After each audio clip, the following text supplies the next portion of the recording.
First of all, as always, I just want to say thank you so much for staying tuned to my video, for subscribing, liking, and comment. Thank you very much. So today I'm just gonna put together another recipe. Yes, guys, I know that I say this is not a cooking channel, but it's something that I love to do so much, and I like to experiment with my food. So today I'm just gonna put together an easy orange chicken recipe. I want you to surprise somebody this coming Valentine. It's very easy, guys. You just need to put in extra effort. It's a special day, remember. You can save your sister, your mom, your bae, or whoever that you like to host on Valentine's Day. So stay tuned and see how I'm going to make this orange chicken recipe. I have 3 chicken breasts, breadcrumbs, flour, 2 large eggs, an already lined pan, cooking oil, salt, and a little brush which I'm going to use to slightly brush on the cooking oil on the meat.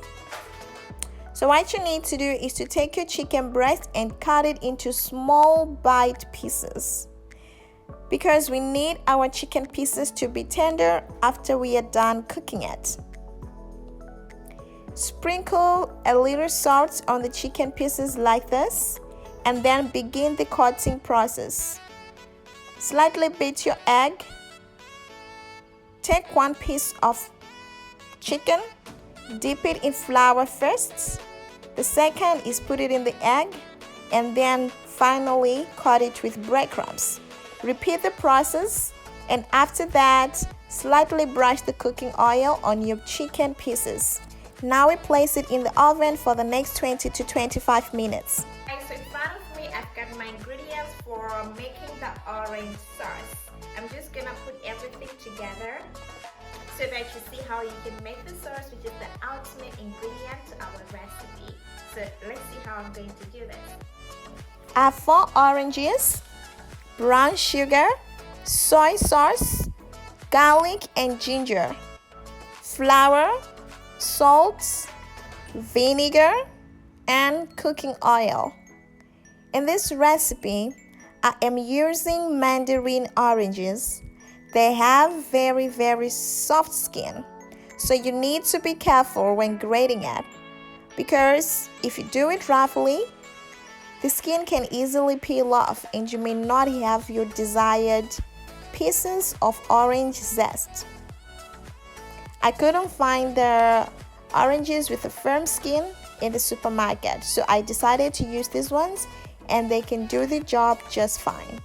After you are done, go ahead and squeeze out the juice from the oranges. Don't worry about the seeds that are gonna come out. You can always strain the seeds from the juice, but if you find the seedless oranges, the better. So right now, as you can see, I am cutting the garlic, and I'm trying to make it very small pieces. I didn't want to grate it because it's very small. At the same time, I was too lazy to use the food processor to mince the garlic, but that is highly recommended that you mince your garlic for this recipe. Go ahead and cut the smaller pieces of ginger just like you did on your garlic. As you can see, you need to put a generous amount of both garlic and ginger in this recipe. Our flavor is entirely on the orange, garlic, and ginger. We're not going to put any spices in this recipe, but if you have black pepper, you can still incorporate it at any stage of cooking.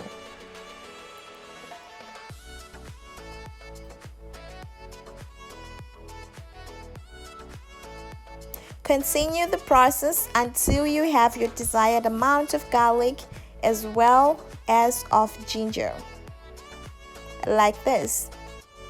It's better to have so much more, and then you can easily put what you feel is enough than to have little of these ingredients. They are so essential. Now everything is ready and we take it to the kitchen. Alright everyone, so I'm ready preparing our ingredients for the orange sauce. Now we take it to the kitchen and prepare it. Here is our all-time large deep pan. For many recipes we use it so much, so I'm just gonna go ahead, turn on my stove and heat my oil slightly. You don't need your garlic and your ginger pieces to turn black the moment you put it in the pan, so just make sure that the oil is heated slightly and continue mixing it like this. When you start having the fragrance, you can go ahead and add on all the ingredients. Usually I put flour first, but this time it's just the bowl that I picked first. But I would recommend that after you've put all your ingredients, you can then add flour at last. Flour is for thickening, so you need your sauce to really cook thoroughly before you think of thickening it. However, I just had to come up with a way of making sure that it doesn't get burnt on the surface of the pan, and this is what I got. My meat is out of the oven, as you can see, and the chicken pieces are nice and brown and tender. I'm gonna dip them in the pan like this while the sauce is still boiling on the stove. This helps the chicken pieces to really get soaked in the sauce and retain that orange flavor. This recipe is so good, guys. So I felt like my meat pieces were very crunchy and nice and well cooked, that when I put them in the sauce was coating nicely on those breadcrumbs and that thick coating we put on the chicken pieces using flour and breadcrumbs. So continue mixing until everything is nice, gold and brown. It's so appetizing, guys. You need to try this. And so easy. You just need to have a little bit of patience in taking all the ingredients together. But making it is very, very easy. Look at that. Look at what we have now. Alright guys, our food is ready now. It's looking so yummy. So right now and today I'm going to test the food that I made. Unfortunately we don't have a gas today.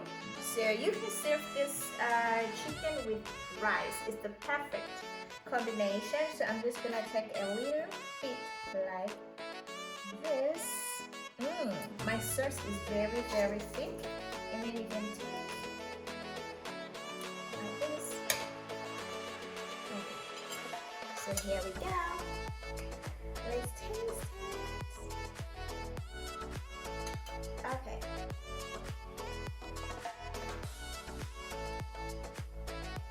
Wow.